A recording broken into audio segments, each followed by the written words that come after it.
Hello, and welcome to episode 2 of Movers and Makers, virtual chat series brought to you by Low-Key Arts here in the town of Hot Springs National Park, Arkansas, and made possible with the generous support of the Gail Pratt Fraser Trust, to whom we are very grateful. I am your host, Sunny Kay, Executive Director of Low-Key Arts. I'm grateful that you could join us tonight for what I have no doubt is going to be a very colorful conversation with someone I am lucky to call one of my dearest friends of over 20 years. He's the bassist for Washington, D.C.'s Thievery Corporation, as well as a contributor to a number of other projects. It gives me great pleasure to welcome to the program from Pawtucket, Rhode Island.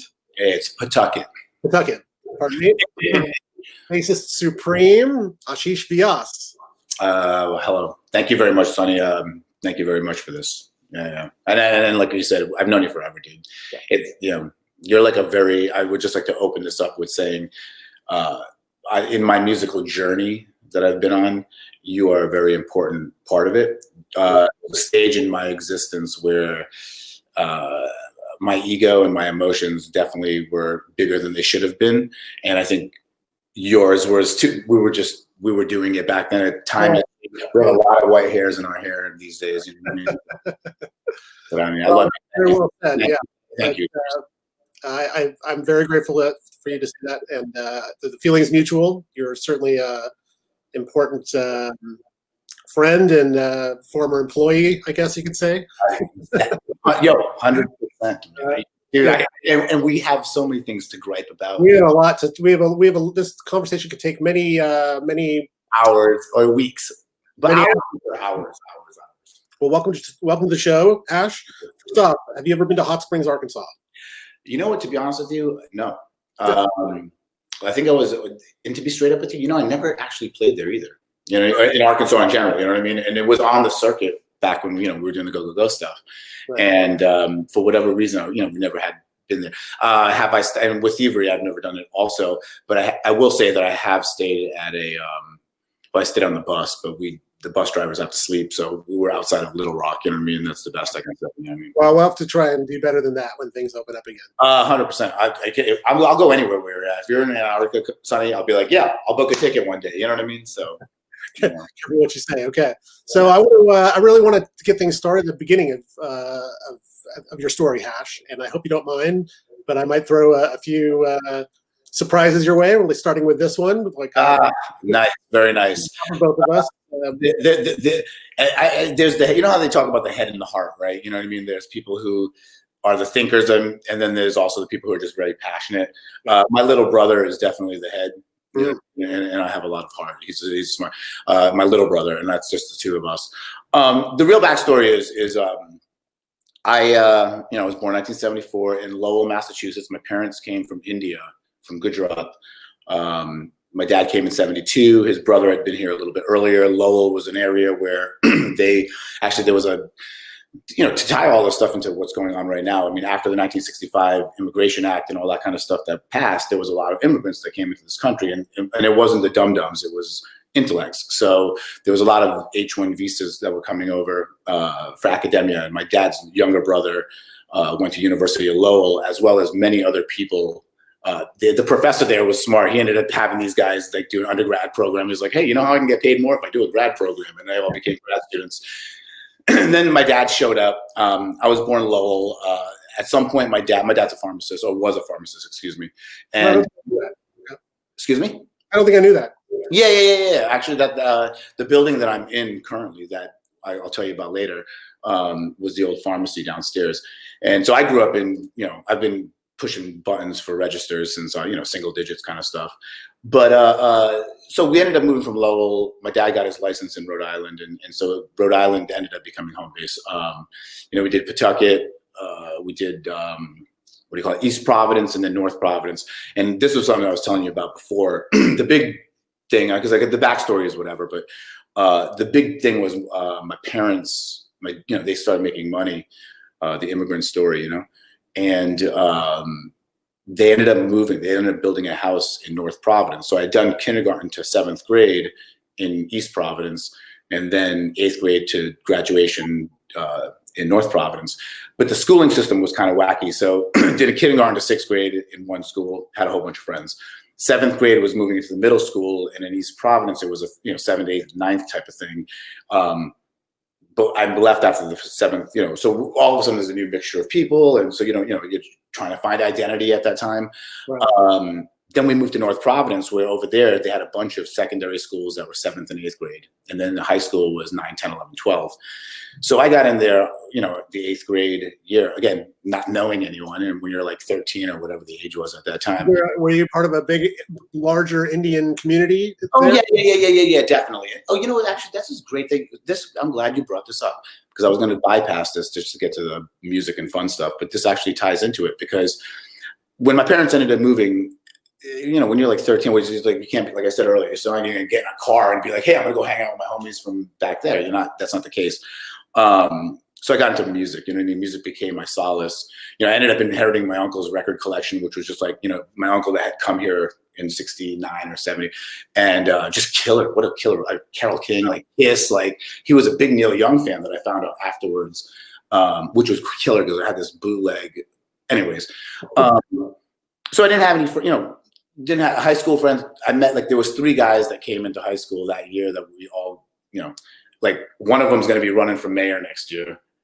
Oh, wow. Okay. One of them burnt the school down. Wow. My senior year of high school, best senior year of high school ever until this COVID thing. And I know there's a bunch of kids bitching about the fact that they didn't finish high school. And I'm like, dude, our school, like, it was awesome. Anyways, we had like 5 weeks. It was a killer senior year thing. But anyways, getting back to the point, music became my solace. And so the Indian community thing that you bring up is great, because there was an older kid, I remember his name, Cyrus, that was the one that kind of turned us kids when we would have because my parents, that was the whole community, that every Saturday there would be a party at somebody's house and all of us kids would get lumped in, and there'd be big parties too. It wasn't like these guys, because there was only a small Indian community here. So some of these parties could be like, 30 to 50 adults, couples, and then all of their children, because they're all breeders. Wow. And, you know what I mean? And so anyways, Cyrus got us into the music. I remember him, like, showing us Spinal Tap back in like 83. You know what I mean? Like, that was kind of like a story. And music was always in the background. If you talk to my mom, she'll be like, oh, he used to dance and all, like, sing and all that kind of nonsense. But so anyways, music became a thing. And then I had a really good friend that was my age who had gotten a Les Paul guitar, gotten a guitar rather, And me being the ever ambitious, by this point I was already into Led Zeppelin. Like, that's the band, right? At least, for me. And I was like, oh, he's got a guitar, I'll get a bass, right? Every band's got those 2 things. And so I ended up buying a bass, or my dad bought me a bass. I think I was like 13. And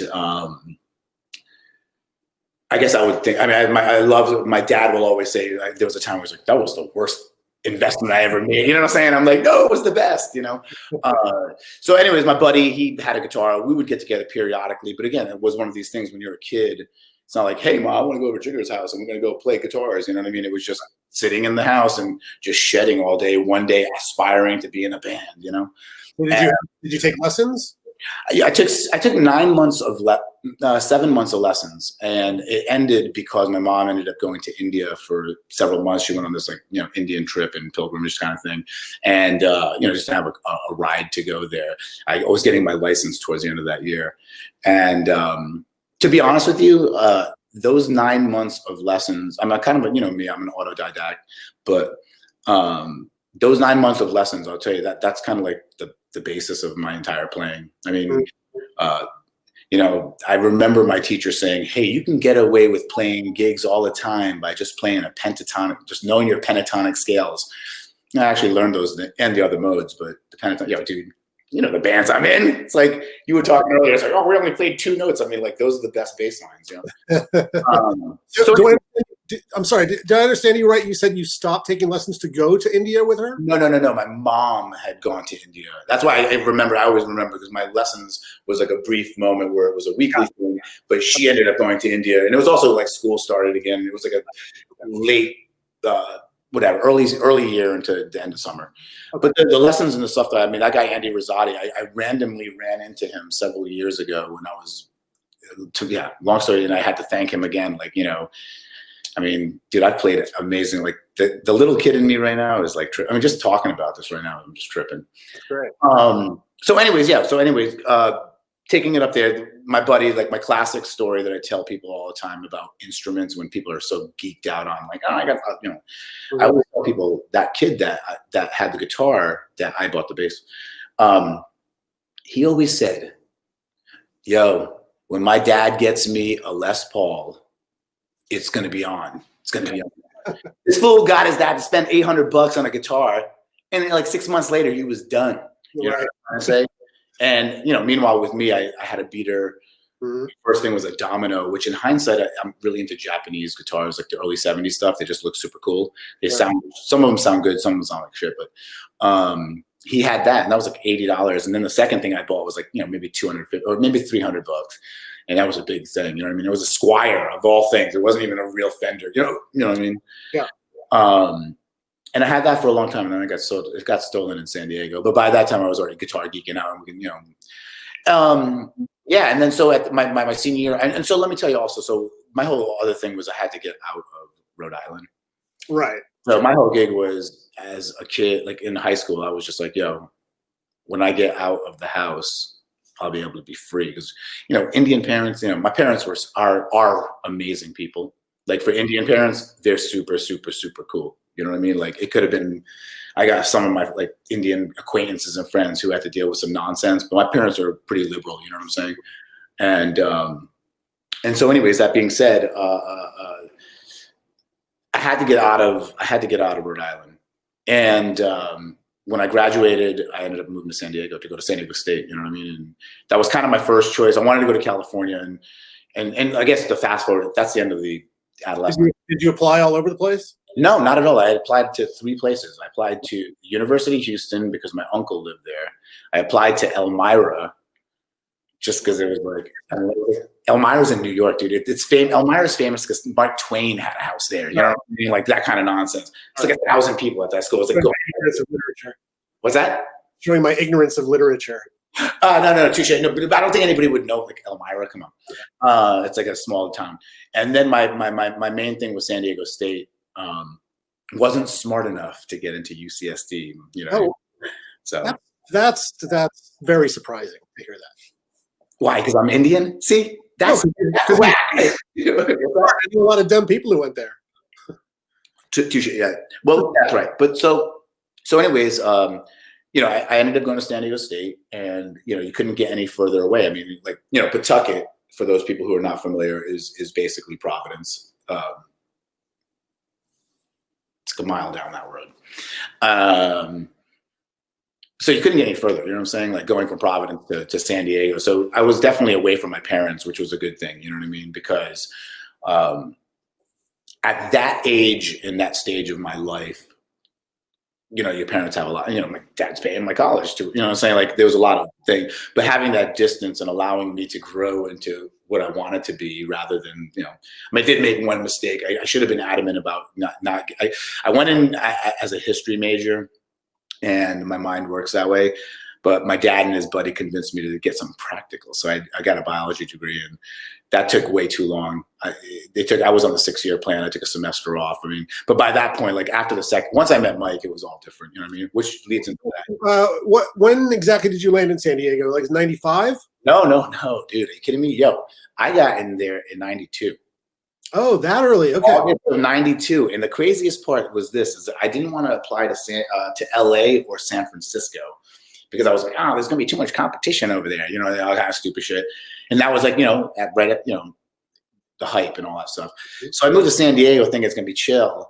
And next thing you know, what are the next Seattle? Oh, here we go. You know what I mean? And it was a really exciting time. I mean, that early 90s, like, I definitely didn't miss the late 80s.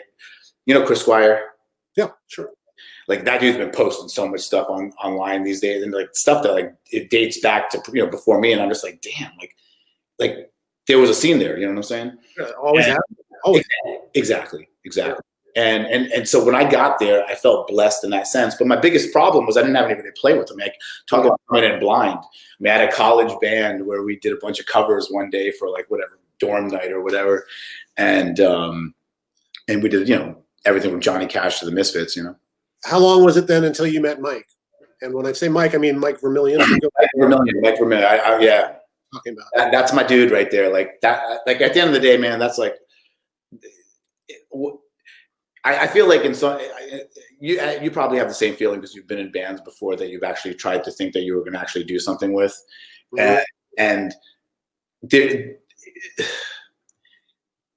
like the John and Paul thing, the Mick and Keith, the Johnny Marr and Morrissey, like there's some sort of connections in existence that when you make them, they just are magical, and especially when you're doing creative stuff, you know what I mean? Like, sure. Like that's my brother. Like I love that guy. Even I don't even talk to him. Even when we were hanging, like it was like we had separate lives. Even when we were in a band together, you know what I'm saying? Like hardcore. But the bond between us was just like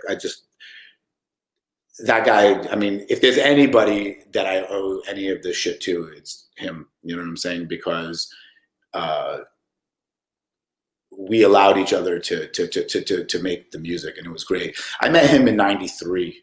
I did college radio. So the big thing was, I always tell people the biggest things that I got at San Diego State, was KCR, which was the radio station, which was amazing. It's where I met Dave Stampone, which is one of my mentors and brothers from a different, like, I love that guy. And then the other thing was the library. But if I was more of a voracious reader and I didn't have to do stupid shit like, study for an organic chemistry exam, you know what I'm saying? I'd have used the library even more so. Right. I do remember wasting a whole day. I got to like a Burroughs. I went and like got Junkie. Junkie's like 140 pages. So I started reading that thing. I was like, I guess I'm not going to class.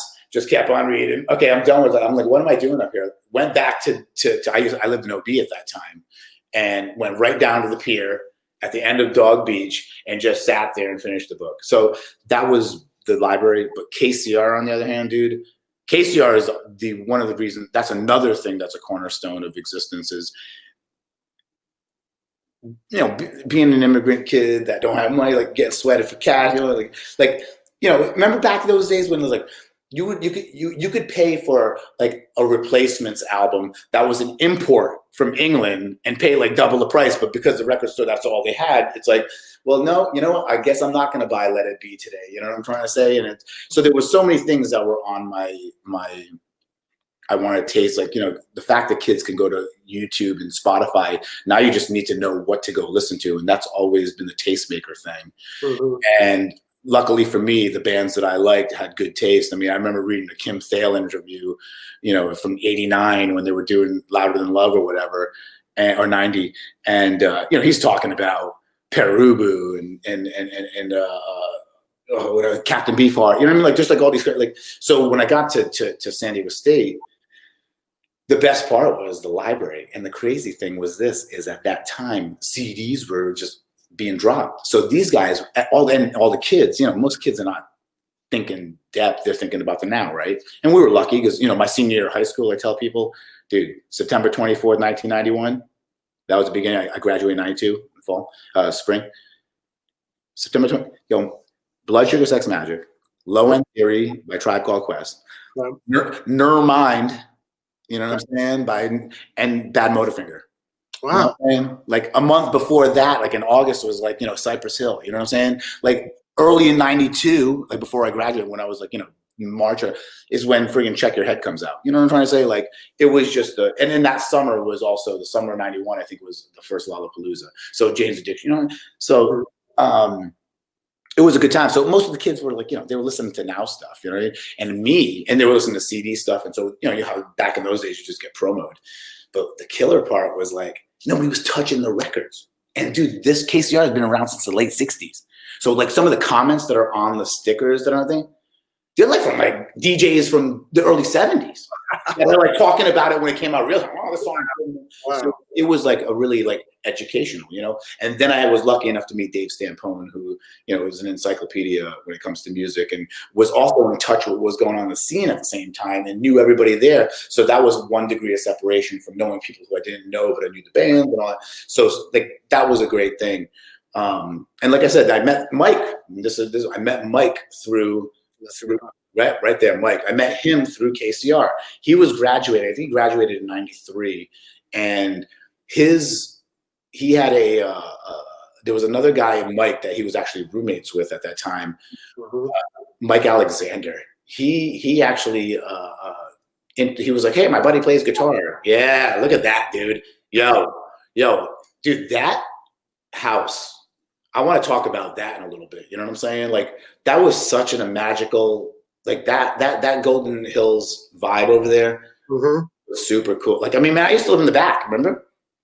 Oh, I remember well, yeah. Yeah, I was dancing, and you were living upstairs. Remember that was like, we would hang out and listen to reggae when you're talking about that earlier and stuff.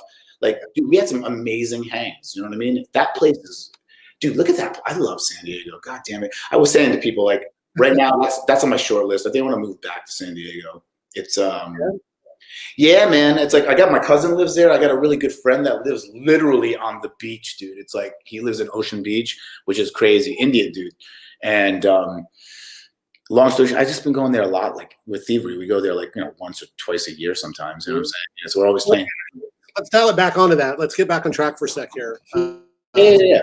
You can keep up with us. So Gogogo Airheart was this group that you started with Ben. No, with Mike. Sorry, so my bad, with Mike. Yes. I'm just looking at this photo actually here of you and Ben. From nice. Wow, look at who is that guy on the right? I know, right? Isn't this amazing? I dug through an old shoebox today to find some goodies. Get out of here! You did? Yeah, sure did. You gotta send me. Anyway, so you guys put out 5 albums. Yes. Eventually. And toured all over the place, toured the U.S. Many times, yes. Made it over to Europe. And dude, we should talk about that, but go on. And yeah, that's, I mean, I've got a treasure trove of photos and proof here of things that happened. For example, this. Remember this, dude? This was one of the most dopest things. That was the first and only time I've been away. Do you remember we went to Roswell afterwards? Yeah. Those guys, the Locust guys, those guys are hilarious. Dude, those fools are hilarious. You know what I'm saying? Like, but what a killer. Yo, I cannot believe this, man. It's been a long time, dude. No, seriously, man. This is why when we were talking about doing this, it was nice. Because, to go back to the music thing again in Gogogo, like, terrible name. God, in hindsight, I wish we had just stuck with Gogogo and not put the other part there. But Terry, I love you to death. But that being said, like, me and Mike started playing together in '93, went through a buttload of names of bands. I mean, stupid stuff to stupider stuff. You know what I mean? Wait, and then we settled on the stupidest one. But the crazy thing was it wasn't until we had to commit. And again, I went to India in God, it's 96, 95 or 96. I was spacing right now. And I was like, yo, I got to take off. That was when I took a semester off of school. And I went to India for 4 months and tried to, I was 21, so that would have been 95. I was like trying to know who I am. I was born in America to Indian parents, but all that kind of stupid stuff. And it was also just an excuse to go to India at 21. What was that like? Insane. Yeah. I mean, I tell everybody, and I haven't been there in 20 years, which is kind of a drag because I hear that it's even better now. But I always say you got to go, man. It's a fascinating place. It's a place where you can be like, Mumbai, and it's like you could be in a rickshaw, look on one side, and some dudes are like, like a BMW, and you look over on this side, and some guy's pulling a cart. You know what I'm saying? Like the extremes of existence is so vivid. Where over here, a lot of it's dusted up. If you go down to LA Avenue, Los Angeles Ave, after hours, all of a sudden you're like, damn, there's a lot of people in boxes that are living over here. But during the daytime, you have no idea, right? Over there, it's like, oh yeah, that's the slum. That's the rich part of town. You know what I mean? It's very cut and dry, and everybody seems to be living harmonious. You know what I mean? So. Anyways, you weren't only in Mumbai. I remember you telling me you made it down. Dude, Yeah, so homie, no, well, dude, that 95 trip really changed my life in ways of just perception of existence. Because the long story short is that before that, me and Mike were doing stuff. We had another drummer, this guy Mike, that we spent time with, and then he was like, "Oh, I need to be hanging out with my girlfriend and do all this stuff," and just quit. And at that point, I was like, we had put in so much time and energy and emotions. I was like, I need to take a break, doing the school thing. Let me go to India. Boom. While I was gone in those months, actually, Mike was. He was jamming apparently with Luke. There was like a time where they had their bonding moment at that time apparently. And then when I got back, Luke Jenner from the Rapture. Oh, Luke Jenner from the Rapture, excuse me, yes. And then when I got back, which was I think it was like in August or July, whenever the Olympics were, because I got back home from what year was that? 96, right? The bombing. That's what year it was. Yeah. That makes sense because then the Green record came out in 97, which is what leads into this whole story. So I got back. Mike's like, I got this chick that I've been playing with now that I'm living with, this girl who was Terry Hofer, the violinist and all that, like on the first 2 records and all that. And that was a great thing. Then we got Andy and I got Andy involved because I knew Andy Robillard, the drummer. I got him involved because he was my neighbor. He was actually Mike and I's neighbor. He was in that Butch Wax duo thing. Remember with Jason Corbin? Oh, wow, yeah. Yo. To tie this back in, this is exactly. So when I was living next door to Andy, this was on Saratoga Avenue in Ocean Beach, 2 blocks from the water. Awesome. Got to get back to where it once belonged, right? We lived, there was like this thing where like there was like this kind of like couple of houses, beach house in the front thing, and then the back, there was a 4 separate unit place.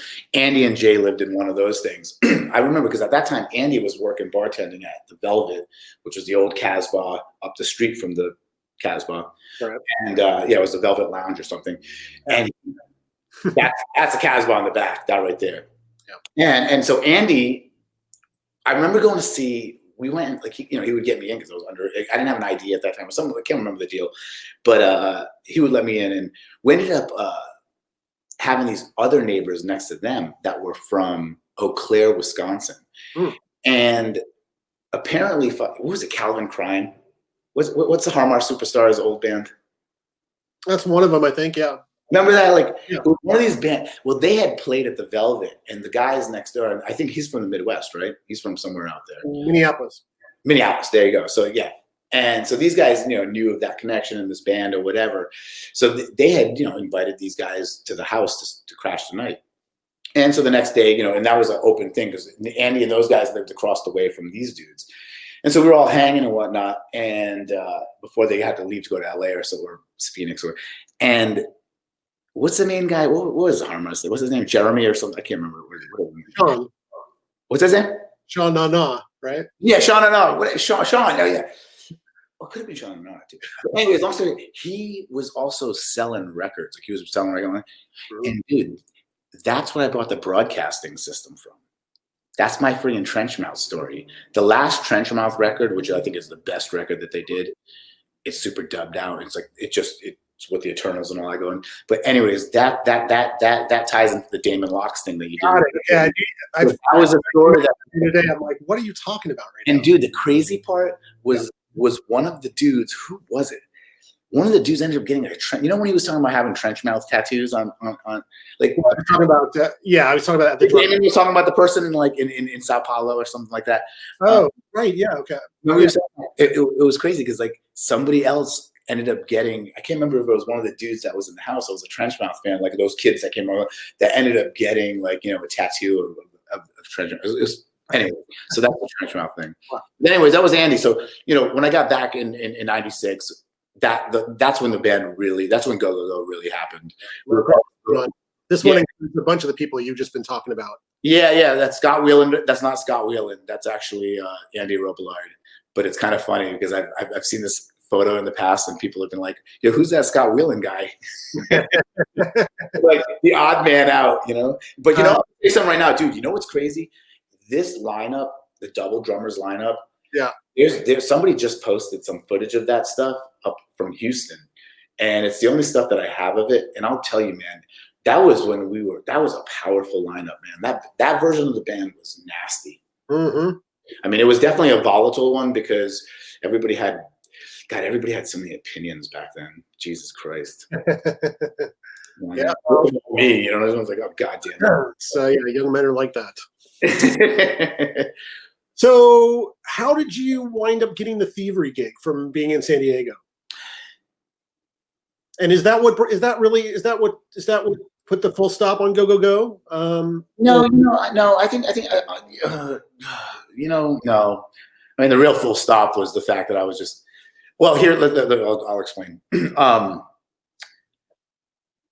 The Apes. By the way, let me interrupt you for a second, Hash. We have comments here, and a couple of them actually are pertain to what we're talking about. Actually, Mike's riding along with us this evening, which is awesome. Oh, Mikey, I love you to death, dog. You know that, man. I love you. I'm only talking on this thing because of you. So, our old buddy, I'm talking on your behalf, Mike. Okay. Our old buddy Russell, also a resident of Minnesota.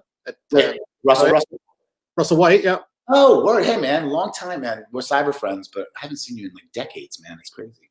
Russell says, Calvin Crime. I was there. Calvin Crime. Thank you. Okay.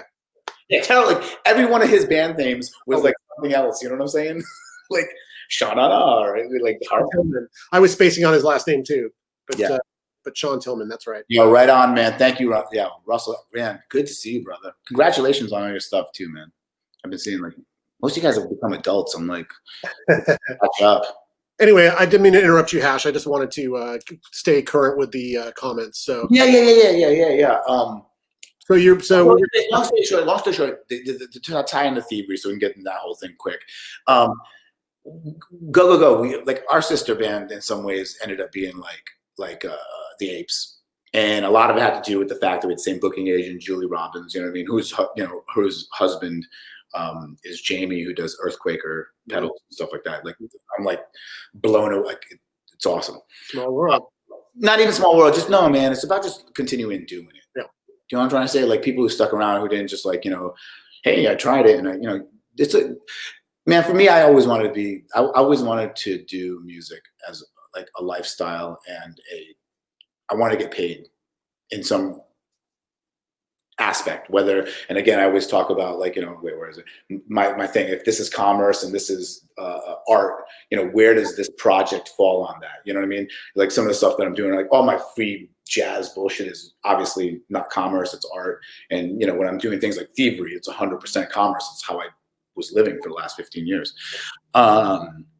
So that being said, the Apes, going back to the Apes are from DC. Eric Jackson, Amanda, and Jeff, you know what I mean? And who actually, their later day heavy breathing actually got involved. They were getting trolled by all that Pizzagate bullshit in DC and whatnot, Comet Ping Pong and all that pizza. So to tie it because they played there, or played there, and they know the owner, and it was just a bunch of drama, whatever. But they were like Amanda was getting like, they were trolling. But anyways, to go back before that, the Apes was what they were called back then because three of those guys have been, but they have had different singers. Mm-hmm. But long story short, there was a moment in their existence, and I can't remember what year it was. It must have been like 2003 or 4, where they had to be 3 or 4. They ended up trying to go for it, like we all did, right? Yeah. And they tried to get somebody to manage them, and the guy that they got to manage them turned out to be Matt Whittington, who was this dude that worked in the Thievery office, and we bonded, for lack of better words. And in 2004, they asked me to come out and do some shows with them. Thievery prior to that had Tracking, and the previous tour to that, they had Federico Abel playing bass. But a lot of the stuff was like, tracked bass and whatnot in the beginning. So when I got in there in 2004, I started reducing that, obviously, because it's like I can play they're like 4 notes, So Hash, what do you mean by tracked bass? Just stuff that's on tracks, like stuff that's like, samples and stuff like that. Oh, okay, like not session. Sample. What's that? Samples, not session musicians. No, sample. That's what I meant by track bass. Excuse me. What I mean by, because there was a time where it was just Rob Garza and Roots and Z, Like when they first started this thing, it was just like, and they were doing it on a DAT, you know what I mean? Where guard just push a thing, and those guys would do it, you know. And so as they progressed, they started adding instruments and they started pulling it out of the mix. So in 2004, my first 2 shows that I did with them were just like one-offs that they were having at that time. The first show I ever did with them was in Vancouver, and the next night was at the Gorge in Washington. You know what I mean? It was like, yo, dude. And the first show that we did was I can't remember. People in Vancouver will tell you, but it's where they had the 86 Expo. It's like this glass dome thing. I can't remember what it's called. And we were opening up. No, maybe we headlined it. It was the Roots, but the Roots were doing an OK Player thing. So they had a whole bunch of different singers that were coming out. They weren't doing their own stuff. The next night, they were doing the Roots. So we played earlier. I think Built to Spill was on it. I can't remember. It was like Bumper Shooter, like one of those festivals that they had out there. I can't remember the name of it right now. And then the Roots. And that was the Roots when I saw the Roots 4 times that year. Those 2 times and then 2 more times in San Diego. And dude, that was when they had the double guitars. It was like P-Funk, dude, like hip hop. It was awesome. So anyways, I did that. It was like May, I think, of 2004. Didn't hear shit. Go-Go-Go's were still doing our thing.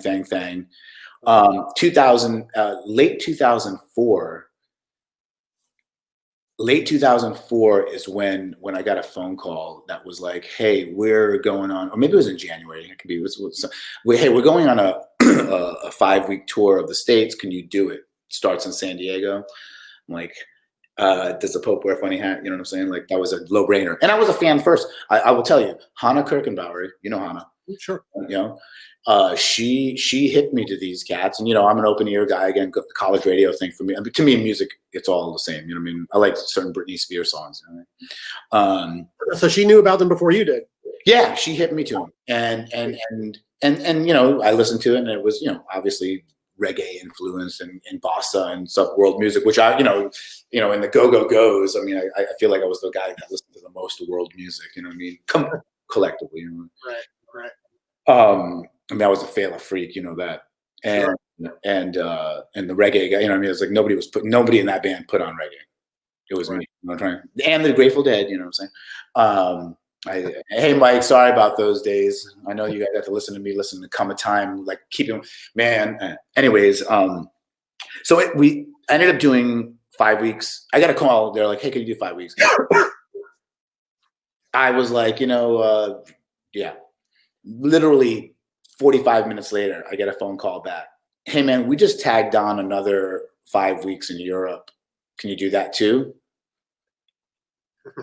I mean, there was a low rent. You know, I mean, this is what I wanted to do. I want to play music. I go on tour. You know, it's like this is what I want. So, did that. Definitely got up to a point in confidence aspect. There was the things with the one big thing with Go-Go-Go, and one of the definite, like, I think that kind of like hurt that moment was, you know, when Mike ended up moving up to Long Beach, the distance thing, you know what I mean? It was like 2 hours away. I mean, and you know, I gotta give Andy Robillard, man, that dude bought a brand new hybrid car, and you know, like we would drive, like he and I would spend an hour and 45 minutes up and down, maybe 2 hours if there was traffic, and try getting up there at least once, but definitely like, you know, try once or twice a week, you know what I'm saying, and trying to keep it going. And that was when we were doing the 3-piece thing. It was you know, it was after we got back from Europe and Ben quit. I was like, God damn you little punk ass. You know what I'm saying? And, you know, then the J thing, you know. Bygones, big up bygones. What? I'm giving you a hard time. I mean, don't, you know, it's all water under the bridge. Yeah. I mean, listen, man, it's 2020. I can give 2 shits about that era of existence other than to reflect on it.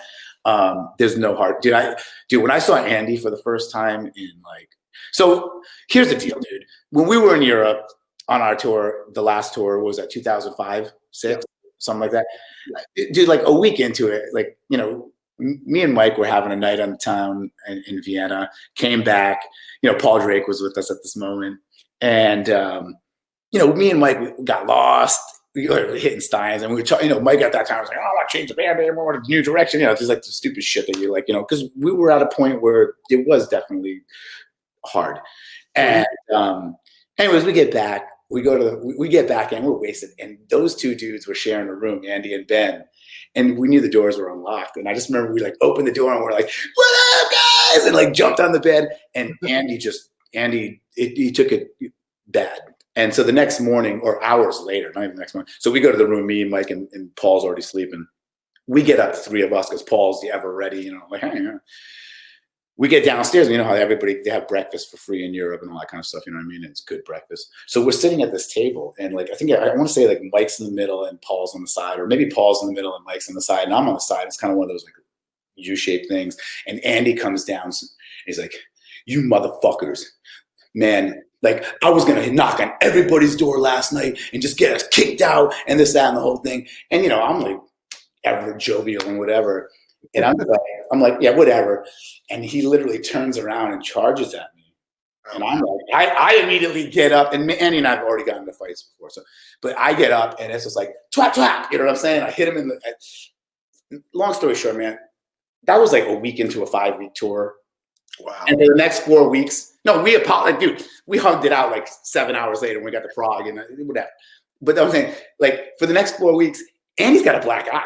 You know what I'm saying? It's like, you know what I mean? And so, and at the same time, it's like, it's one of these things too, where it's like, I think at that point, to be straight up with you, I really, you know, when I was telling you earlier about just like egos and emotions and all that stuff, I mean, I think at that time in my existence, having done this magical 3-month excursion with Thievery Corporation, where, you know, the first show was in San Diego, the second show was at the Wiltern.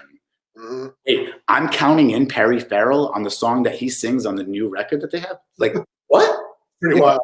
You know what I mean? Like, and like, you know, at the end of that tour, that 4-week thing, so we did like 3.5 weeks in America, flew to Europe, to Germany to do Rock Am Ring, Rock Am Park, it's that moving 3-day festival, did those shows. And then they were like, yeah, we're flying everybody back home. I'm like, no, I'm going to go to England. Hannah showed up, and then we were starting the European tour in Ireland. So, you know, that's, you know, I think one of our last shows at that Rock Am Ring thing was our gear didn't show up from Athens. And so we were playing, so our bill that we were on was John Legend, us, Sonic Youth, and then Garbage. And, you know, I ended up rowing down with the tech player for Garbage earlier, because I think he was doubling up with Sonic Youth. I could be wrong, but definitely Garbage. We didn't have our gear. They didn't have backline stuff. I go up to him and it's like, "Hey man, is it cool to use one of your basses? Like, you know, would your bass player mind?" I'm not a Garbage fan, so I don't know who the bass player was, right? Eric Avery. Yeah. You know what I mean? From James Addiction, which was one of James Addiction was like one of the bands that was after Led Zeppelin, where it's like, you gotta start listening to things that are happening now. You know what I mean? And when I went and saw Robert Plant, it's like, I'm like, this is my dad up on stage. You know what I'm saying? So a long story short is, you know, I definitely was, you know, I was a no, I don't give a fuck kind of mentality at that time. What happens with this band, because you guys aren't serious, and like I've been on a bus, and like I've been around guys, and that's the thing about Thievery. I'll always tell people, and I'll tell anybody who's into music, and if you want to succeed at some level, you have to have some sort of business sense. And the thing about the Thievery Corporation thing, when I got involved in that organization and went to DC and lived, dude, they had like in DC, you know, the 3-story brick front buildings, whatever, up in Adams Morgan. They had a finished basement. On the second floor is where the studio was. And now, mind you, this studio was like more of a DJ type of setup, you know, beats and stuff. So it wasn't like, but they had room to play drums and all that crap. Right. But the most fascinating, anybody can do music anywhere. Go, man. I recorded the vocals for some of those tunes on Exit the USA, and did it actually, some of those songs at the E Street House. Mm-hmm. Anson and stuff like that. So that doesn't matter. But the thing was this: at the height of that that thing in 2009 or so, they had 6 people working in the office, 5 that were on payroll, and 1 that was intern. Mm-hmm. You know what I'm trying to say? Like, that's how things get out there. You can't be making music, you can't, like the Ian MacKaye thing. Love him to death, homie. You know what I mean? In DC, run into him a lot. You know what I mean? Whatever. Long story short, you know, that model, that thing that he did is something that's special, that's very hard to recreate. Mm-hmm. And I think the reason that it worked with him that way was because it was a super youth movement type of thing. Whereas, well, it's not like Discord doesn't have staff. Excuse me. You know what? You're correct. You're correct. It was those two guys early on, and whoever else would help. But I mean, they might not do all of the song and dance that a lot of other labels do, but they attend to mail orders. They do their own version of promotion and stuff. So that good. So that being said, and in so many ways, that was what was so special about moving to DC. So anyway, so that being said, I think I just my ego got in the way, and I think those guys just were like, fuck you, we're done with you, kind of thing. And so in hindsight, I when you ask what's the demise of that, and then getting into the thievery thing, in my head it was like, I felt like Gogogo at some point, like it kind of had run its course. You know what I mean? The last record, Rats Sing Sing Sing. It's like, Mike, just get a record done. It's been 3 years since we did something. Like we had something that we had started. Remember we did that John Reese stuff, and which I think I have that still, and it's that some of that shit is really good. Put that out. I forgot all about that. Somebody should put that out. It needs to be remixed. But long story short, there's some really good songs, and from that time, it would have made it mature after Exit. But long story short, that became a failed attempt. Mike, for whatever reason, and Mike, I always defaulted to him when it came to the records, because I mean, it was like my big brother, and it was more like, you deal with the records, and I'll deal with getting us on tour and getting us out there. The business aspect, creative, So anyways, we got to that point, it kind of fell through. And at that point I had already gotten the thievery thing, and, that good, like rock star shit, and a minor kind of nonsense. I mean, dude, we did 5 nights in a row at the 930 Club. Like I remember when I moved to DC in August of 2006, in September, I remember, walking home from somebody's house, like in the morning, crashed over there because I was kind of like homeless for the first 6 weeks or so. And that was mostly because I was just floating. And I remember walking in Georgetown, up on Wisconsin, I think is Georgetown, and literally walking into a Starbucks, getting a coffee, walking out, and who's walking up? Ian MacKaye and Henry Rollins. And Ian and I know each other because, we've done shows together and all that stuff. And, so Ian's like, hey, I'm like, hey, what's going on? He's like, hey, this, that. And he knows I'm in thievery now. And he looks over, he goes, this is my buddy Henry. I'm like, yeah, I know. And, he looks at Henry, he goes like, yeah, he's in a band called Thievery Corporation. They do 5 nights sold out at 930 Club. You know what I mean? Like even, that recognition. So that being said, like having done that kind of nonsense, the Gogogo thing, I mean, like, at that point, I was just like, it makes sense. It was the grass is it was definitely starting to look greener. What I'm trying to say, I hate to say it in that way, in so many ways, and like, again, the distance thing really hurt too. I think, with if Mike had lived down the street or even like closer, and we could get together in a reasonable thing where it wasn't crazy, maybe that could have still kept on going. You know what I'm trying to say? God, I was looking at the GSL website or Wikipedia page, and is 400 Blows still together? No. Oh, okay. There's a wrong. I was like, I was like, damn, these guys are like committed. No, I think they threw it in about I don't know, maybe 9 years ago. Which is still commendable. I mean, they what I'm trying to get at is I always had delusions of being like the Fall, you know what I mean, being around forever, but just didn't work out that way. So then got into the thievery thing, and that became crazy because when I had gotten into that band, I wasn't on the Cosmic Game record. But that was the record that, like, dude, like Wayne Coyne, Perry Farrell, and that guy, what's his name? David Byrne. You know what I'm saying? Like, they were kind of going for it, and so we were playing big places. I mean, dude, in the subsequent years, like 2006, 7, 8, 9, like, like the Lollapaloozas, like the Hollywood Bowl. You know what I mean? Like, we played Red Rocks. I played Red Rocks, like, a lot, 9 or 10 times. You know what I'm saying? A lot. You know what I'm saying? Like for me, when I go there, it's like I'm like, yo, man, you're still here. You know what I mean? That kind of like, they know me. You know what I'm saying? You, from an outsider's perspective, you live a very glamorous life for a touring musician. I mean, you've told me about recording in, I think, Barbados. Oh no, Jamaica, fool. That album that you were putting up, the album that you just put up, the Temple of I and I. Whatever. Yeah. We started that. Yeah, that one right there. We started recording that thing. We went down to Jamaica to G Jam, which is actually famous because it's in that Snoop Lion thing. Okay. Which, by the way, Moon, the guy who produces that, actually lives outside of. He used to live in Rhode Island, but he's like based out over here. I've known him for a long time. So we ended up going down there for a week and kind of started production work there. Dude, I mean, that was ridiculous. I mean, that was like, that was.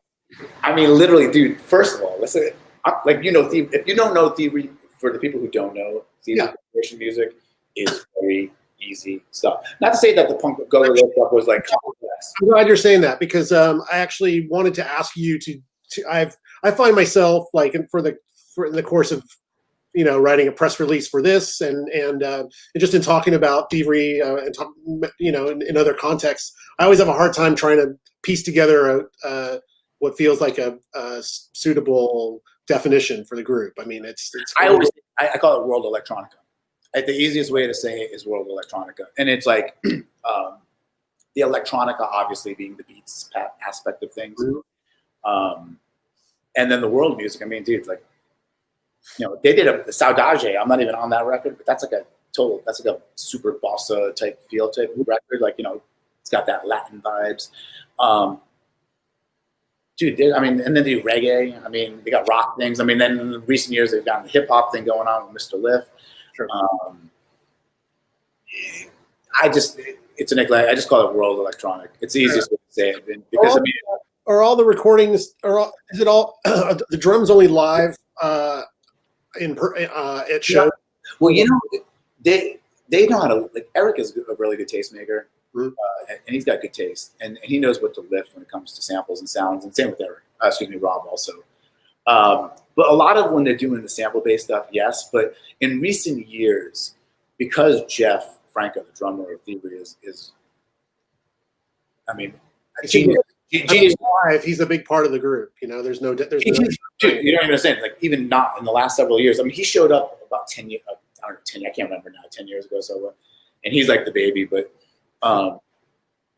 he is just a ridiculous musician. You know what I'm saying? So when he started getting involved. I mean, he went to school, he studied, you know what I'm saying? And he's a percussion player. So when it came to playing beats, and the guy's dope. So the last several years or last several records, I guess, there's a lot more elements, I feel, of live things. But it's one of these things where they do like lifting samples. And for the reason being, a lot of it, like one thing having done a lot of session work with those guys. And as we both know, it's like, because we've been in a recording studio, some things sound like, depending on who's producing it and how it, you know what I mean? Like certain, like anybody can go boom, bat, boom, boom, bat, but like, what's are the drums damp, or are the drums in a boomy room, or you know what I mean? Is it big drums or small drums? You know what I mean? So that kind of stuff, that's why, yeah. So when you say, is it electronic versus live? There's elements of both. You know what I mean? And that's kind of what to be honest with you, it's kind of like what was always the nice thing about being involved in this thing, because, I used to mess around with drum machines and, keyboards and all that kind of stuff. And, there's certain things to be said, about just being like, hey, we play guitar, bass, and drums and vocal, you know what I'm saying? Maybe like some sort of synthesizer, you know what I mean? Like with this thing, it was like modern, you know what I mean? Like modern music is. And hey, and a quick plug for Gogogo, we use samplers too, and drum machines. But you went backwards. You started out using those, and then it stopped, right? To a certain extent, good call on that one, right? I was like I said, I was listening to the Black record earlier, and I'm like I'm listening to that drum machine song. It's like the long song on there. I was like, yeah, that's tight. So, anyways, yeah, the Thievery thing. So, yeah, we've been to.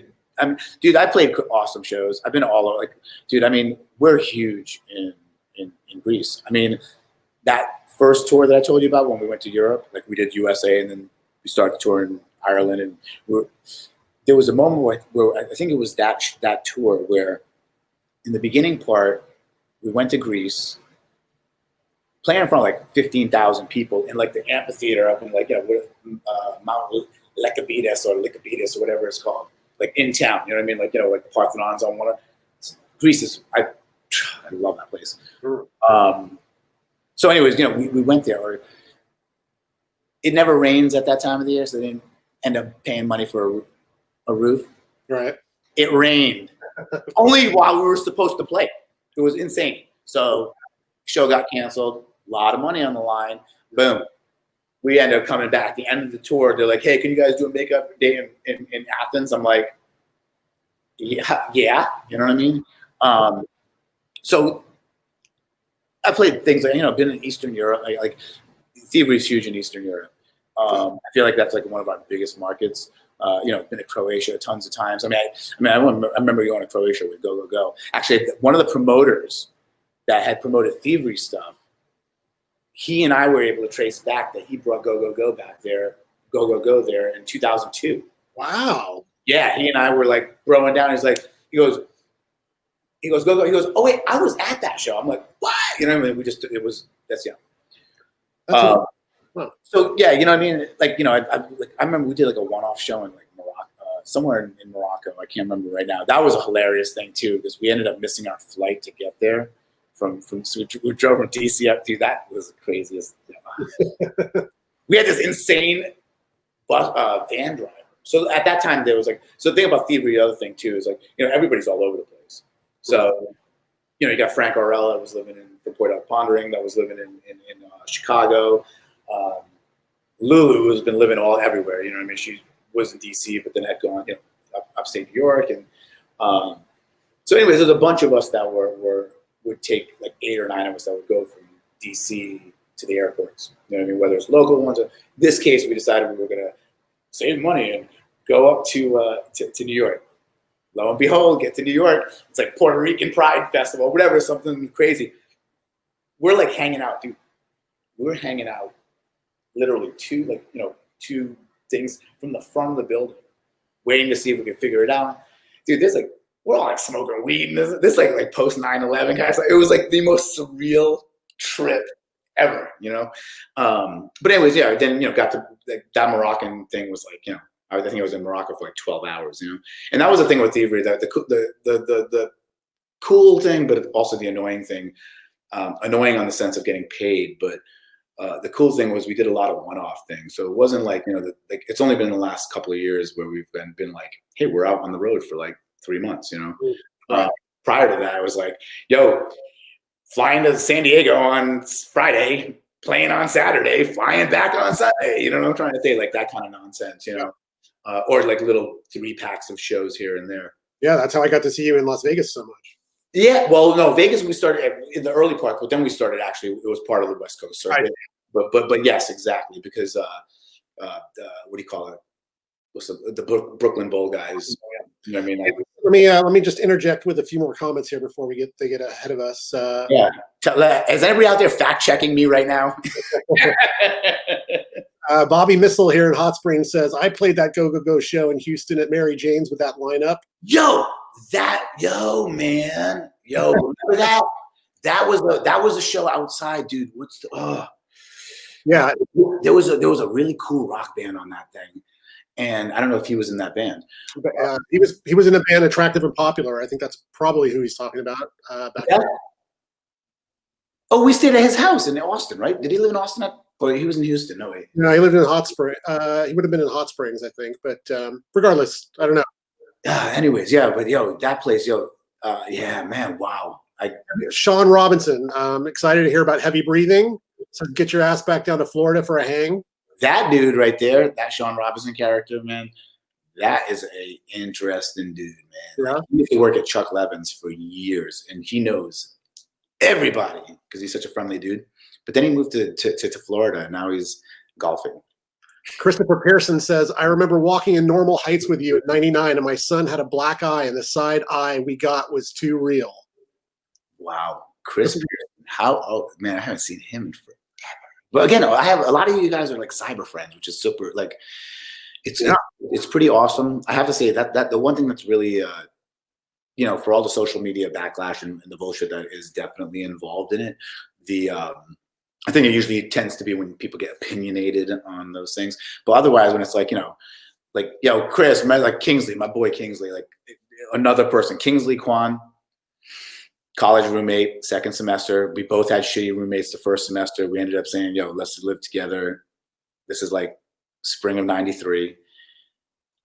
If there's one dude after Mike that I can't. I mean, this guy used to sleep on his couch, man. He'd be growing weed in the friggin' bedroom and the thing. I'd be living on his couch for like 3 months, paying him like minimal rent so I could just survive to do what I wanted to do, which was practice and play music, play, and give me freedom. He gave me freedom, and I didn't have to worry about a lot of places to stay. But anyways, that's yeah, that was a long time. Mike is asking, did Hash ever return the fall to KCR?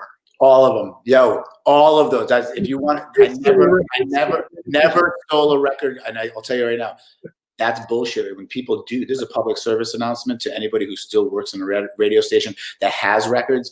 If you steal them, that's whack. Now, Mike, just for the record, since we're putting people on the record right now, you did steal records from KGB, but that was because they were tossing them out, and you should have saved more of them. You dumb, but you only had so much room in that car. But you did, yo.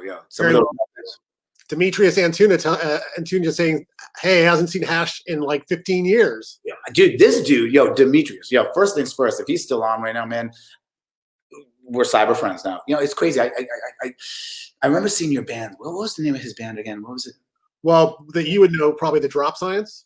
Drop Science, correct. Yeah, but didn't you do something before that also?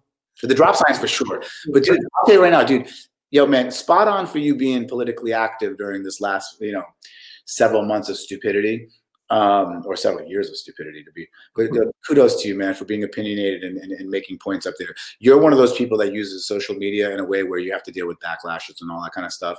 And kudos to that. So, Brian Patine asking, Hash, you ever still talk to Vanacore? I haven't talked to Vanacore. You know Chris Vanacore, right? From he was in J. June and all that stuff. Oh yeah, of course. Chris. Yeah. No, I haven't talked to Chris in a long time. But Patini, man, congrats, man, and like kids and the whole nine, man. So check this out. So there was again, adding to the things that helped me get to where I got. I had a gig doing from Vanacore, actually, from Chris, working as a caterer for this barbecue catering company. I think you probably remember, but you may have moved out by then. You left in 2002, right? San Diego? Yeah. Yeah. Somewhere like that. So that was around the time I got this gig. And the crazy part was a barbecue catering. We used to roll in like with chuck wagons. Like literally it was part of our gimmick. We put them on these trailers and roll out. And I mean, shit, like I look more of a part now than I did then. And you were playing in San Diego. You had kind of a loungy gig going literally in a lounge at a hotel or something with a pianist and you know what I'm talking about? Or maybe it was just bass and drums? I feel like no, was that with Joey? I don't know. Joe Guevara? That wasn't like, man, God, that's crazy. With a few different people. See, my whole gig was this, and this ties into a lot of things of just about my personality and about music to tie back into that kind of nonsense. It's like, for me, I was always about jamming, you know what I'm saying? Like playing with other people. You only get, if you're going to play music in a context with people, which is how I am, I'm a team player type of person. You got to play with people if you want to get better. Anything, people who are better, worse, people who are stylistically doing. So, and Joey, if it is Joe, man, because we used to do like, that dude got me some gigs where I was just playing blues covers with him, you know what I'm trying to say, at whatever said lounge down in Gaslight, right. You know what I mean? Or Gaslight, wherever the district is. I was thinking it was like a date. It was like early evening or date. I remember going down there in a Saturday afternoon or something. Could be. I mean, it was a money. See, it's funny because as I've now tried to do this as a living, like I refer to them, or we refer to them as menu venues. You know what I'm saying? It's like, yo, we get paid $100 tonight? Killer. Because I'm gonna go do a Gogogo gig where I just drove up to LA, got paid jack, and literally spinned around and came back home and was like, yo, we crushed it tonight. You know what I mean? Where I leave the menu venue where I got $100 and I'm like, yo, I can go buy some weed, you know what I'm saying? Or some drinks, But it's like that was more those are practical. If you're gonna, you're running the blues, it's like, Go never did a 12-bar blues. You know what I'm trying to say? So it's just my chops, And subsequently, I mean, through the years, I mean, I can definitely say I've played. I mean, there's some questionable people I've played with for money. You know what I'm trying to say? Where I'm like, God, I mean, I hope they don't have a picture of that. Let's talk about some of the people you've jammed with. You've jammed with Brendan Canty in a band. Oh hell yeah. Well, Brendan. James, I was actually James. So the thing was this, is that when what really kind of, I got me thinking, man, remember I spent like a week, remember I used to come up to LA a lot when there was that homeless period that I had. And there was also that transition period where I was thinking about like, what I was going to do. I remember crashing at your crib for like a week up in LA when you were in Hollywood. It was between you and Ben, because you remember you lived on one side of the thing and you had to go all the way around convoluted to get to Ben's house, where if you could just walk through, you'd be there in 2 seconds. But I was just thinking about that whole time. And what happened was this, is that I really bonded heavily with Rob Garza. And at that time, he was trying to put together a solo project. And one thing about Garza and Eric, I feel, is the same thing it was like with me and Mike, you know what I mean? Like, Eric's 5 years older than Garza, you know what I mean? So it's kind of like he always defers to him kind of thing. And so Garza was more about, and Garza's more of a musician. I mean, Garza can actually play guitar and keys and program shit. I mean, not to say that Eric can't, but Eric can't play guitar, and his bass playing is, he'll be like, ding, ding, ding, ding. All right, here, play something like that. You know what I'm saying? So anyways, Garza was working on, he want to talk about exotic cool shit too. So he decides he wants to do his solo project. And I'm like, again, the team player type of guy, which I wish I had one for myself. If I could only clone myself, I'd have a solo album out right now, So he ends up before I move out there, he ends up friggin' moving. This actually was towards the end of Gogogo, because he ended up flying me out before I moved to DC in like March or whatever. I think it was before we went on tour, that final tour. He flew me out to London. Oh, wow, okay. Recorded with Brendan Lynch, who did like the Primal Scream record, like not external. Vanishing Point, which is one of my favorite records. You know what I mean? Yeah. And got to meet like the drummer and so anyway, super cool cat, blah, blah, blah. So I was like, I'm literally getting flown out to do session work. You know what I mean? Going back to what we were just talking about, being able to play with anybody and all this kind of nonsense. Like, yo, man, because I was able to do stylistic different stuff, because he's had some reggae stuff and he had some rock stuff and he had this kind of stuff. You know what I mean? Like, I was like, yo, I got it. Yo, this reference point, like this band, I was like, boom. Right. But dude, I'm out in like England now recording a record with a dude who recorded Vanishing Point. You know what I mean? Like, this is like 2006, yes. And so yeah, so you know what I mean, like that kind of stuff. Like, it was just like so Garza ended up doing that thing, and that was one of the things that kind of led me to move to DC. So I finally left San Diego, and at that time my mentality was like, yo, I've been in San Diego since I was like, I went to college when I was 17 and 8 months. You know what I mean? Like, for me, like San Diego to me is more home than Rhode Island. You know what I'm saying? That's where I grew up. I mean, like, I spent my 20s there. You know what I mean? Like, better and worse. So anyways, yeah. Then I ended up getting to that's what got me to DC, and then the music stuff there. And you've jammed with Jerry, whose last name I can't remember. Right, that was in a different project, the percussion Fugazi. I lost a train of thought right there because I talked too much. And I remember you saying this a long time ago. Hash, your mouth doesn't move as fast as your mind does. Oh, I would never have said that. Oh, no, trust me. Dude, you are a very witty man. It's the English in you. I'll tell you that right now. English people know the English language very well. But so what happened was this. So that band, when it was me and Rod making the record, and then they had a whole bunch of session musicians. And then what happened was this, is that we had to put the band together. And there's this dude in DC, if there's any DC people watching this right now, his name is Brian Liu. He like knows everybody and blah, blah, blah. So he was able, and he was like super tight with Rob, and he's also, so he just knows everybody. So at that time, what were they called? What was James and Bush's French Toast? French Toast, yeah. And they had this guy, Ben Gilligan, playing guitar with them. So it was a 3-piece at that time. We basically just usurped those guys into the band. And so, here I am in a band with James, and Jerry and I have known each other for years when Fugazi and Thievery would play together, like the 4 times that we had in the past. Me and Jerry were just like, that's my dude. I love Jerry. Busher is like, he and I had done so much work in DC. Like the 10 years I was there, we would jam all the time. So anyways, so James, yes. But the thing was this, is that James, Brendan, and Sue, they're all the babies. They're like the Canty clan is like 8 or 9. You know what I mean? Yeah, they got older brothers that are like, I mean, I didn't. Wow. Okay. Yeah, dude. They got older brothers that are like, they got like they're famous writers and stuff like that. I think their dad was like an editor Okay. for Washington. But whatever. Long story short, so Brendan would be around, and I've always said this from the times I've played with Fugazi, like Brendan number one, dude, period. Like that guy is the coolest dude. Like he's the most down to earth. Like Guy is super, like, you know, and he's just Guy. Brian Lou's actually listening and is just oh, yeah, there's 7 Canties. 7. There you go. Thank you.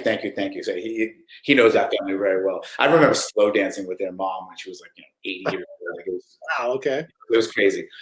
I was at wedding. Oh, it was at Annie and Tom's wedding. Let's talk about. What was I saying? Oh yeah. So Brendan has like always been the coolest cat. So there's been moments where like I remember we did this wedding. It was Jerry, myself, and this guy Will Rast.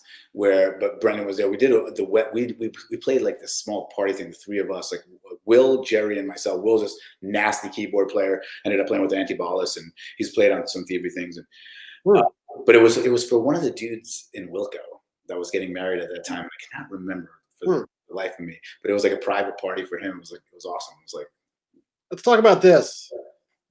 Oh God, this right here is awesome. This right here is awesome. So the guy with the glasses, not the brother, but Chris, the white boy with the little hair thing on thing. Yeah. He is one of the most incredible persons I've ever met in my entire life. He's one of these guys he's a good guitar player. Okay. He's not like, a shredder by any means, and he'll admit it, you know what I mean, at any time. But when it comes to organizing and putting things together, like this dude was like saying, like he went to some alternative art high school thing when he was a kid. Like he ended up calling like Wavy Gravy, because he's from San Fran. He's like called up Wavy Gravy to like come and do like this talking thing for like presentation for the class. So he's been like apparently he saw him and Jim, so the other dude, the other white boy with the beard. Let's explain. I forgot. I've got a caption to put on with this to make it a little more clear. Oh yeah. See, I haven't. Angelo is. Long story short, is that guy who's wearing that crazy hat right there is the genius that we call Angelo Moore, and he is one of the most incredible musicians I've ever played with. Like his brain, dude, and Angelo's crazy, but I am too. So when we were doing this tour a couple of years ago, they were like, "Yo, we want to sleep, so can you share a room with Angelo?" And I was like, "Hell yeah! Are you kidding me? I can hang out." And for me, it was crazy because I mean, dude, like when I was 16, I mean, I saw them on the reality. First punk show I ever went to was Fishbone. Dude. Yeah. I mean, I saw them on that tour where they were kind of almost going for it. It was after Truth and Soul, like, you know what I'm saying? Like, this was like the album that they could have gone big, and we know all the drama that went behind it and all that crap, with Kendall and all that shit. But the crazy, dude, I saw those fools in Rhode Island at this place called Rocky Point, where they used to do shows, no longer here, though. Saw Jane's Addiction there earlier, like a few months earlier. Dude, they came out with these, like, sisters with bitches with attitude, or sisters or whatever, like some crappy New York thing that came to Rhode Island. It's only 3 hours away, right? They did their hip hop thing for like 20 minutes. Next 2.5 hours, I was like, "Yo, you can do this still?" Because I had all the shows up to then were all like 45-minute punk shows, and like people that weren't. These fools did not stop playing, and it was nasty. And at that time, I was a kid, so I was like right up on the gate, And just seeing that was incredible. I ended up seeing them like the months later, I guess it was, where Primus was opening up for them. And they came out. That was at the Orpheum in Boston, which I played with Thievery, which was like, I can't believe I'm on the same stage, But that was awesome because Angelo is awesome. And what happened was this: Chris, the blonde guy, his favorite bands are like Ween and Thievery Corporation. So Chris, right there, the one with the glasses. So he decides that.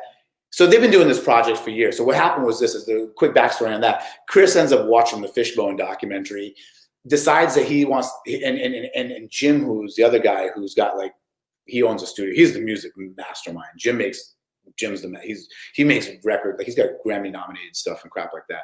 And so these two guys are a working team. Chris ends up calling up the management for Fishbone.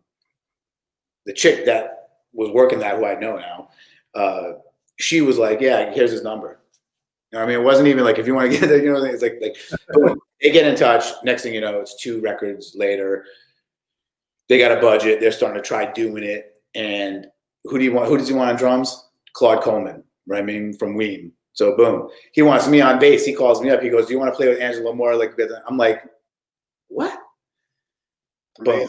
Next thing you know, I'm playing with Angelo, and dude, that guy, I mean, the best part about it is that looking at him these days, it's not so much about the hero worship, because that's always going to be there. It's, you know, he made me some what I am, but to be able to look at him as a peer and I consider a friend, as like when I think about Perry Farrell, like, you know, just like weird, like crazy things as a kid, you know what I'm saying? Like dude, like Brendan, like, you know what I mean? Like that kind of stuff. It's just a weird feeling when you can start looking at these people. Like, they don't look so much as like these kind of like mythical figures, and you're like, oh, hey, Brendan, you know, you fucking got 4 kids and you got to pay, you know, like I've seen him do shows where I'm like, Brendan, when did you stop changing? Like, when did you get out of the Converse All Stars and start wearing, like, you know, trainers? Good look. Before we're starting to wind down a little bit here. We've been going. I don't want to keep you all night, but dude, I will hear him with you all night. Well, that's what I'm worried about. We haven't even touched on some of the stuff. I mean, I think about like the stuff that you and I have gone through. Like, I mean, I think about that Gogogo tour where we took the blue van, which you've actually put the post up. You know what I mean? Gogogo attempts to go on tour. I mean, I just remember at that time bitching at you, being like, "Oh, can you just give us some money?" Like stupid shit. You know what I mean? And like, you know, in hindsight, I'm like, yeah, like GSL was flooded. You know what I mean, with cash. But it was just crazy. I just like literally we're like, we're going on this 4-week tour, and you're like, I'm coming, and we get right over the mountains in El Centro. I was like, oh, we got to rent a van, and all of a sudden I was like, oh, this is what it's like renting a new van. I mean, dude, and then remember, like, we're in El Paso. It's like 115 degrees. You're like, I'm just gonna hang out in the van with the AC on. Well, we're all. Dude, oh my God, dude! I just swear to God, like, I mean, dude, everything to hang out at your cousin Ben's place and like sleeping under those marijuana, those plants. Yeah. Just being like, this is in Brixton, dude. I go to England in first time ever, and where's our home base? Brixton. I'm like, dude, this is dope. Like, I got lucky, you know. Call it luck or call it whatever, I mean, or work or the right timing. Dude, are you kidding me? Like, just killer, like killer, like an experience. And again, a lot of that go time. Thank you. I mean, there's nothing. I can't even like stress this, because you guys. I mean, the fact that when you started hooking up with Omar, that was we would just play shows in like Ohio. And you see that one Afro kid show up. He's like, yo, do you know Omar? Like, yeah, sure. You know what I'm saying? But that was like that kind of thing. It was like you allowed us to do things and get into a space. And I mean, shit, I was looking at, dude, remember we were up in Norway? Of course. Dude, that was, yeah, you remember? And then, like, I remember that was the first time, or one time I've ever really been up there. And like, dude, the sun never up and down. Remember, it was so. And then we went to Copenhagen. Remember the whole Christiania thing we were talking about? Like, dude, you and I have had some shared experiences. Like, you know, that. Do you remember when you climbed on the JFK Memorial? Dog, that was one of the most. First of all, we're on there. Oh, Sonny, you're doing a photo shoot? We're like, all right, let's pose. Let's climb. Then at some point, Sonny goes, bing, bing. He's like, oh shit, like, you guys are clowning on things that are important to some people's existence, because we were looking at those old people that were there that was it. And here we are just like, yeah.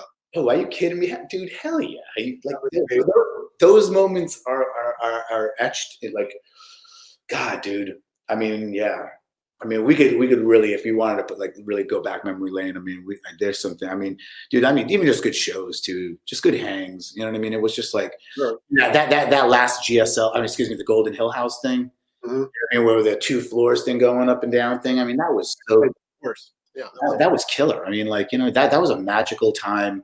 And, I know everybody has their magical time and moment thing, but there was something really special about San Diego. I mean, I guess it's still that way too, but my time when I happened to be there and having you be there too for that brief moment where GSL's presence was in San Diego, it was great because, I mean, like, that coupled with the Locust, I mean, Justin, everything that he's done, I mean, that guy's still doing stuff. That kudos to that dude. That he's a machine. Yeah. Well, I know we could talk about personal stuff for hours, and I suggest that we actually reconvene sometime to do that. But there is one thing I do want to talk to you about. It's a shared love of both of ours. You've touched on it a little bit tonight, and it's something I've been looking forward to talking to you about because I feel like it's a so I don't know. I'm talking about dub music and reggae. I'm talking about specifically dub, but reggae in particular. And I think it's, it's one of these things people seem to either get it or not get it, or love it or hate it. Right.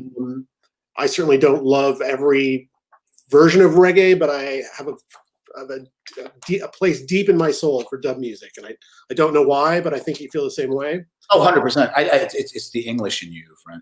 That might be from your mom's side, my man. It's the bass for me, I mean, I do remember like just listening. What was it, Toyin Records, right?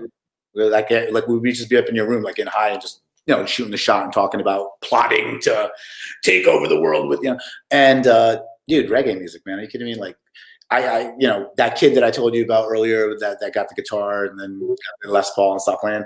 Well, his dad owned like a cleaning place, like a pool cleaning supply, and in the warehouse, Jamaican dudes, and they turned him on to Bob Marley. Obviously, that's the gateway drug. And I think I was like 15 or so, 14, 15, and when I heard that, being a bass player, I was like, yo, this is dope. This is not like listening to rock and roll where it's just all high-end guitar. You know what I mean? Like the bass, like that's the bass going ba-boom, boom, ba-boom, boom, ba-boom, boom. You know what I mean? And at that time, also in the early 90s, so that was like the late 80s when that happened. But so I got into Bob catalog. But I was kind of, I was one of those dum-dums who was like, just Bob Marley, you know what I'm saying? Like, not getting it.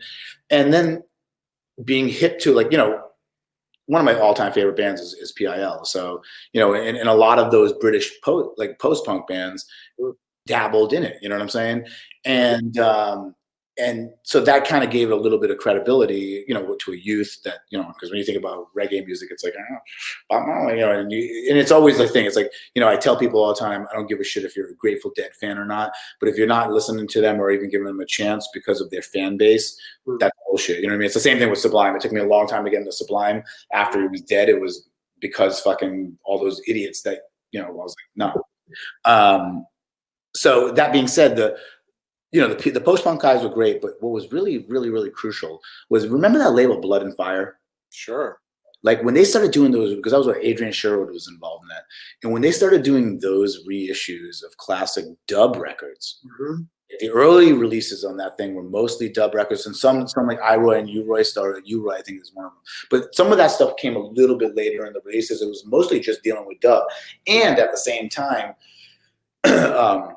you had a lot of that electro dub happening, new stuff like out of England. You know what I mean? Alpha and Omega, Bush Chemists. And then in America, you had cats that were coming out of New York. So you had like Bill Laswell was a very huge like part of that whole scene in the New York thing. And he's interesting, right? Because he sort of straddles everything. No way a little bit and everything. Right? Everything. Bill Laswell. If there's anybody that I'd like to copy, like that guy's the guy. I mean, the guy does everything. I mean, he did friggin' Rocket to Last Exit, Sonny Chirac and friggin' like crazy noise stuff. And then dub. Yeah. He too was in PIL, right? What's that? He was in PIL for a minute. Oh, well, he produced, exactly. That's all. He produced album, the Rhyme one. And he was the one, that's the reason, because of his whole thing about fusions and getting them ready. That's why Afro Bombada's on that record and stuff like that. You know what I mean? So anyways, back to the reggae thing. So, that was my gateway. And I'll be honest with you, there was a time, where again, like I said, it was like, it's Bob and that's it. Like, all the other guys or whatever. And I'm just into dub music, you know what I mean? Like the hipster stuff. But then, there's only so much you can listen to the same rhythm X amount of times where it's like, Mm-hmm. you know what I mean? Like, it's cool. Like, yeah, dude, this shit's awesome, But then you start getting into the lyric stuff. And when you listen to that, like, the golden era of reggae, not rock steady, which would be like 66 to 80, 68, which is kind of still got changes and stuff like that. When you get into the reggae stuff like 68, 9 and forward, where they start just hanging out on one groove and then they just start talking on top. I mean, you listen to bands like Culture, you know what I mean? Like Joseph Hill, you know what I mean? Like you listen, we were talking about Toyin later on, you got what's his name? Johnny Osborne. I mean, there's so many, like, what movie is it? It's, not Harder They Come. Not hard. The other one. Why am I spacing? Yeah. The one with horse mouth in it. Rockers. Excuse me. Rockers. Thank you. Yes.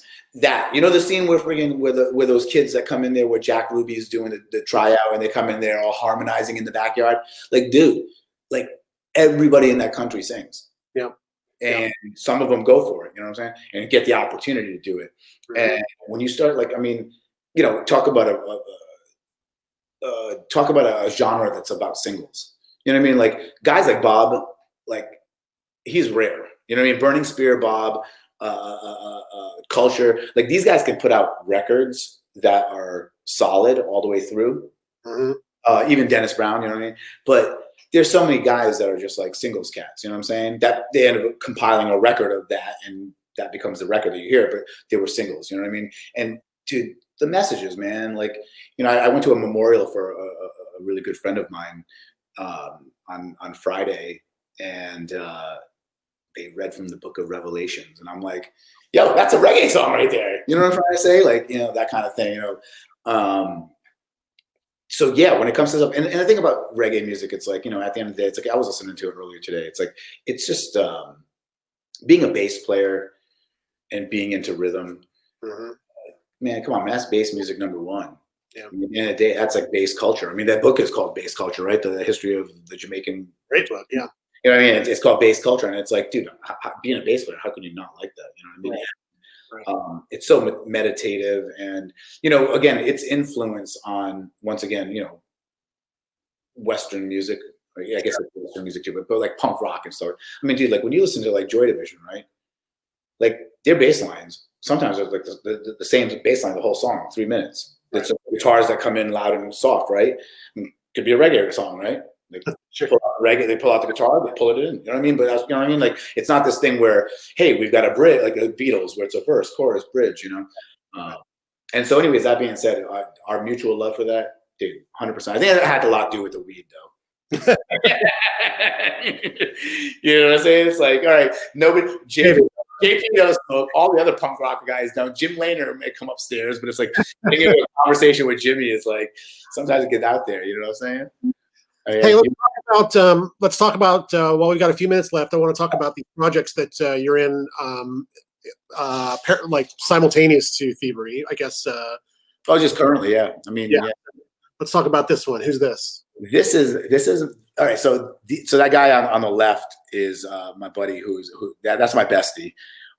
He's the Brian Liu of Providence. He knows everybody, and I got the fast track into Rhode Island through him. That's Frank Mullen. He's the drummer in the band. The guy with the white shirt is the guitarist. That's Scott. I'll tell you about him in a second. And then Chris is the singer on the end. When I first moved into town, back to Rhode Island after leaving DC, I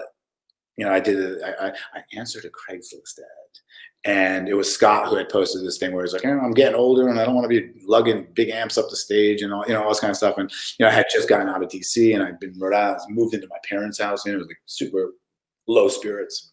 And anyways, he was one of the first dudes. He was actually the first dude that I met in Rhode Island. Scott, right there. Scott, he's awesome. I love that dude to death. Put up the. Yeah. Oh, yeah.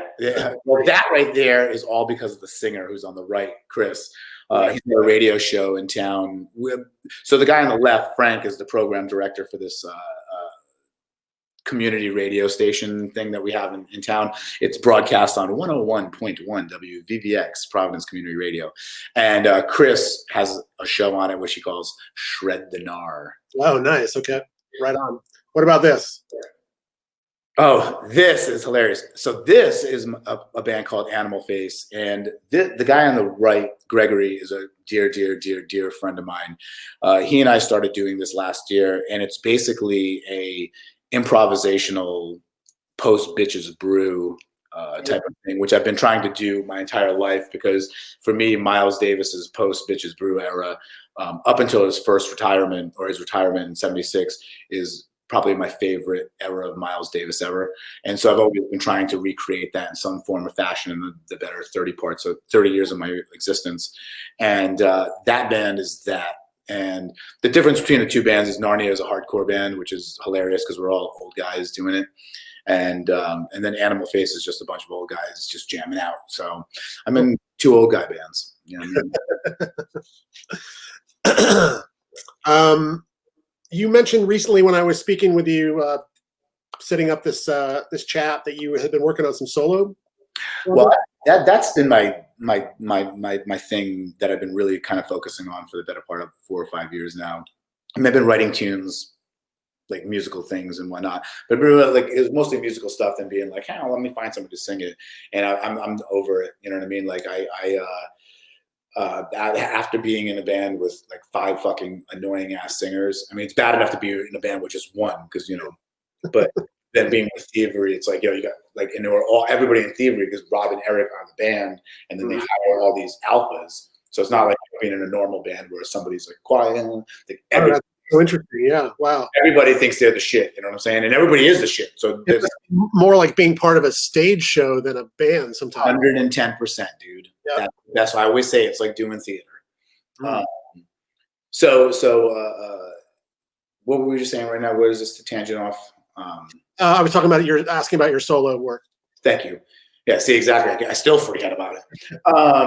So for the better part of 4 years, I've been doing a lot of, and since I moved back here, there were many moments where I'd wake up and I'd be like, I gotta get out of the house now, because, you know, my parents are home. So I'd go down to the park and start doing, you know, yeah, like if you go on YouTube or whatever, Spotify, they got, you know, 40-minute vocal training, you know. Right. And so I started doing that, and I was doing that before I left DC. So I was doing that like in 2005 and 2006. I was starting to get into that, but it was not, you know, I was just So anyways, fast forward to now, I'm in this whole trip where it's like, and especially this is the best part about this whole COVID thing, man, like, to be straight up with you, like, you know, it just gives me more time to shed. And it's like been me writing tunes, mostly trying to perform them live. I don't really give a shit about having a song on Bandcamp or whatnot, because I mean, how many people are watching this right now? You know what I'm trying to say? Like, meanwhile, I spent all these hours doing that, where I would rather spend hours doing this, so that when I go play that menu venue or play that gig at the punk rock spot or whatever, I can go up there and I don't have to worry about being behind somebody or a team. I could do it by myself or get some cats behind me to play. You know what I'm saying? Yeah. So that's, you know, that's kind of where I'm really like, this day and age, it's like, I got to hustle for myself, because as I said, Thievery, like, we were taking this year off anyways, which was like awesome. You know what I mean? When this whole thing dropped, I mean, last August, I knew we were taking this year off. So when this all went down, I was like, word, you know what I'm saying? Like, I was expecting to open up like a bar downstairs, you know what I'm saying? And so anyways, that being said, I've been, you know, doing a lot of shedding. I've got a bunch of tunes. It's just having, it now has really come down. I need to start playing regularly and fucking up in front of people, because that's a whole different type of practice. I can sit in my house all day and nail it, you know what I mean? But as soon as you're out there and, you know, you're like, you look up and you're like, oh, distracted, whoops, you know what I mean? So yeah. What's 2021 looking like for you, or is it too early to tell? Honestly, man, I never, like, you know me, man. It's like, I don't know. I mean, for me, it's like, just do stuff now that hopefully will materialize into something cool. You know what I mean? I was telling somebody yesterday, it's like, you know, or maybe I was telling you, it's like, you know, I was the guy who was like, yo, hey guys, we need to get the record done by the end of August. Okay, boom. And we would, you know what I mean? But meanwhile, we had been shedding these tunes, and we had other tunes that we didn't even record, like, for months, you know what I mean? Like, so I'm not going to predict what next. I mean, shit, I couldn't even predict this year. All I knew was that I was not going to be going out with Thievery, but I was going to be working on other bands and my own stuff. So I was still doing music. So 2021,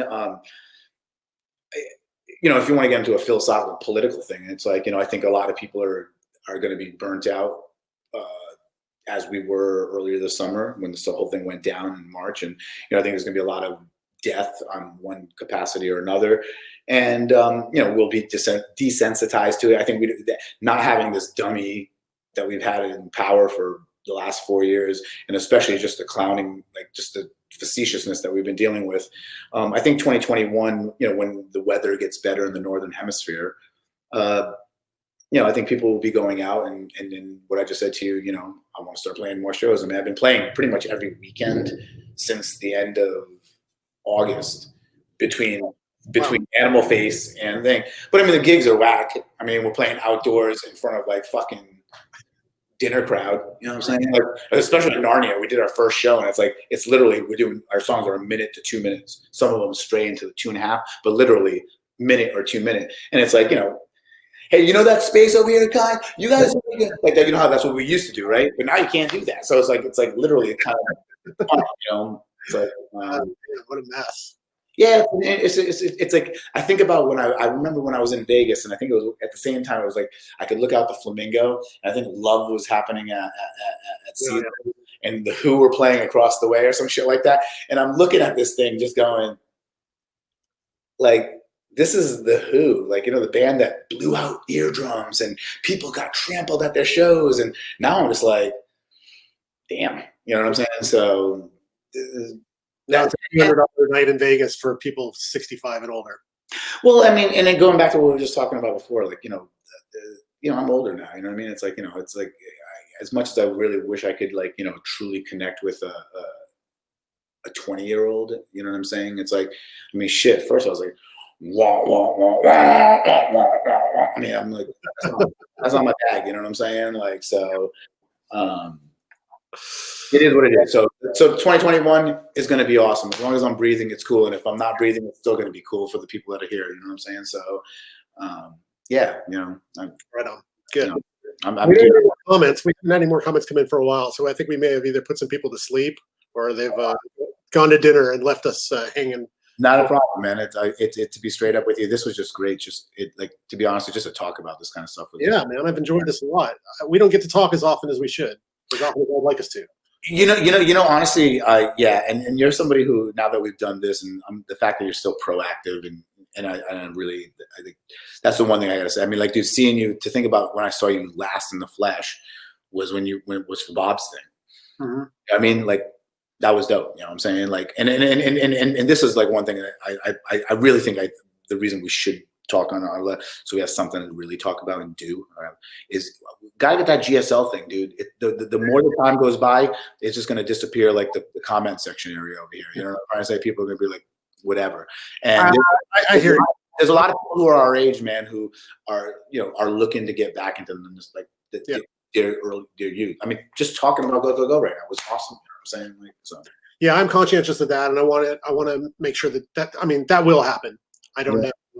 I was inspired by the Bob's thing was cool. You know what I'm saying? I was like, that dude's, he's always been kind of like that kind of cat, but that was just really, that's one thing I would like to get in touch with you periodically on. And every time we talk, as I'm doing right now, is always telling you to do that because indirectly it is.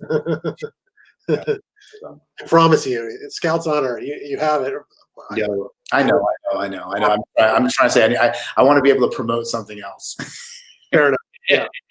That's two of us. Exactly. Well, Ash, man, I can't tell you how much I've enjoyed talking to you tonight, as I always do. Thank you so much for being part of this program. Thank you. Thank you.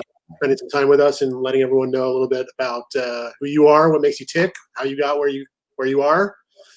And best of luck to you with all your various endeavors. And I'm excited to see what happens in 2021 with your solo stuff. I'm probably more excited than anybody else to hear that. So I appreciate that. And after me, you're probably the most excited person. But listen, man, thank you again for everything. Seriously, thank you so much. Let's talk again soon. Thanks everybody for being here. Thanks for all the comments, and see you next time. For sure, brother. Peace.